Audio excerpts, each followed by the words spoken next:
বন্ধুরা আমরা চলে আসলাম আজকের একটা নতুন ব্লগ নিয়ে। তো আজকে আমাদের মহেন্দ্রা ট্রেনিংয়ের লাস্ট দিন। আজকে আমাদের যা বাকি জিনিসগুলো আছে তো আমাদের স্যার আজকে আমাদের শেখাবেন। তো ভিডিওতে শেষ পর্যন্ত দেখতে থাকো, ভিডিওটা খুবই ইন্টারেস্টিং হতে চলেছে। তো আর দেরি না করে চলো শুরু করা যাক। টর্ক রেঞ্জের কাজ কি? একটা নির্দিষ্ট পরিমাণে টর্ক দেওয়া, বোল্টকে টাইট করা। যে আমি যদি এখানে আমার ইচ্ছা মতো টাইট করি, কী সমস্যা হতে পারে? এক, বোল্টের যে স্ট্রেংথ, প্রতিটা বোল্টের বা নাটের একটা স্ট্রেংথ থাকে, প্রতিটা মেটেরিয়ালের একটা স্ট্রেংথ থাকে, ঠিক আছে? স্ট্রেংথ অফ মেটেরিয়াল বলে আলাদা সাবজেক্ট আছে। হায়ার স্টাডি যখন করবে তখন তোমরা ওই সাবজেক্টটায় পড়বে। তো প্রতিটা মেটেরিয়ালের একটা স্ট্রেংথ থাকে। তো আমি যখন আমার ইচ্ছা মতো আমি টাইট করছি বোল্টটাকে, তো ওর স্ট্রেংথ একটা তো নির্দিষ্ট আছে, আর বেশি চলে গেলে কী হবে? বোল্টটা কেটে যাবে, ভেঙে যাবে, ভেঙে হয়তো ইঞ্জিন পার্টসের মধ্যেই অর্ধেক বোল্ট রয়ে গেল, ঠিক আছে? সেক্ষেত্রে কিন্তু প্রবলেম হয়ে যাবে প্রথমত। দ্বিতীয়ত, যদি নাও ভাঙে, যে আমার যে পরিমাণে টাইট হওয়া দরকার তার থেকে বেশি টাইট আছে, যখন দ্বিতীয়বার খুলতে যাবে সেক্ষেত্রে আমি কি বলেছিলাম যে গাড়ি হয়তো কোনো জায়গায় পাংচার হয়ে গেছে, তুমি স্টেপনি চেঞ্জ করবে, কিন্তু তুমি খুলতেই পারছো না। ইঞ্জিনের যে ছোটো ছোটো পার্টস আছে, ছোটো ছোটো যে বোল্টগুলো রয়েছে, সেখানে তুমি ওভার টাইট করে দিয়েছো, খুলতে গিয়ে তখন আর খুলছে না, বোল্টের মাথাটা ড্যামেজ হয়ে যাচ্ছে। তো কোন বোল্টের জন্য কত পরিমাণে কতটা আমার টর্ক দিতে হবে, তার জন্য সেই ডাটা সার্ভিসে থাকবে, ঠিক আছে? কোম্পানি দিয়ে দেবে। আর প্রতিটা বোল্টের নির্দিষ্ট পরিমাণে যে আমি টর্ক দেবো, টাইট করবো, তার জন্য আমার একটা এরকম টর্ক রেঞ্জ থাকবে। এই টর্ক রেঞ্জে এখানে দেখতে পাচ্ছ কত, যে ক্যাপাসিটি যেটা 50 থেকে 225 ক্যাপাসিটি রয়েছে। কত আছে? 50 to 225, মানে 50 থেকে 250 এর নিউটন মিটার ক্যাপাসিটি রয়েছে। 225 নিউটন মিটার এর ক্যাপাসিটি রয়েছে। আমি 50 নিউটন মিটারের কমও টর্ক দিতে পারবো না এখান থেকে, আর 225 নিউটনের বেশিও আমি টর্ক দিতে পারবো না।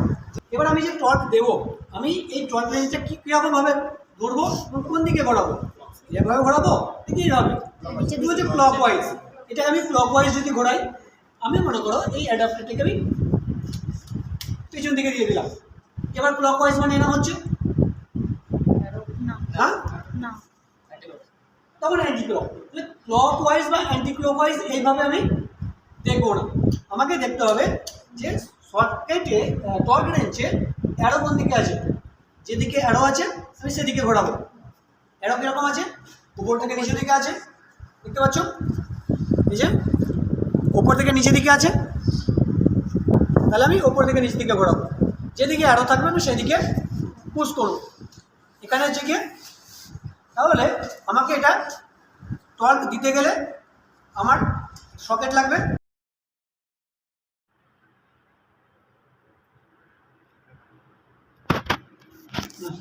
এই যে ঘোরাচ্ছি, এখানে 10, তখন এখানে এটাতে গ্রিন লাইট আসছে।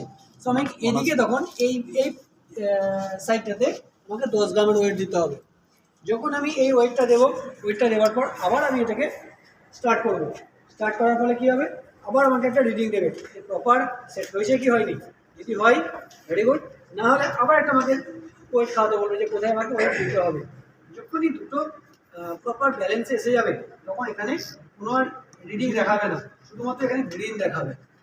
বুঝতে পারলাম? কোনো কনফিউশন, কোনো প্রশ্ন আছে? ওয়েট আলাদা করে পাওয়া যাবে, ওয়েট আলাদা পাওয়া যায়।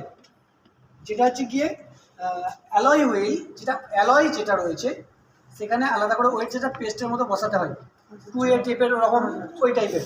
আর যেটা তোমার স্টিল যে হুইলটা, যেগুলো বেঁকে যায় কিন্তু ভাঙে না, সেটাতে কি এরকম ওয়েট রয়েছে, এরকম এই টায়ার এবং হচ্ছে রিমের ওইখানে গুঁজে দিতে হয়, গুঁজে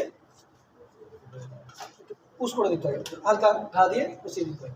তার জন্য সব আলাদা ইনস্ট্রুমেন্ট রয়েছে, ওয়েটগুলো আলাদা আলাদা ওয়েট হয়। ক্লিয়ার? তো বন্ধুরা, আমাদের কলেজ আজকে এখানেই শেষ হলো, ছুটি হয়ে গেল। তো আমাদের যে ট্রেনিং হচ্ছিল সেই ট্রেনিংও আজকে শেষ, আমাদের লাস্ট দিন ছিল আজকে। আমাদের অনেক কিছু আজকে শিখতে পারলাম আমাদের আজকের এই ট্রেনিং প্রোগ্রামে। আর এই গত যে 2 সপ্তাহ আমাদের ট্রেনিং চলছিল, তো এই ট্রেনিংয়ে আমাদের অনেক কিছু শিখিয়েছে। মহেন্দ্রার তরফ থেকে টুলস কিট দিয়েছে, মহেন্দ্রার একটা ইঞ্জিন দিয়েছে, তো অনেক কিছু দিয়েছে।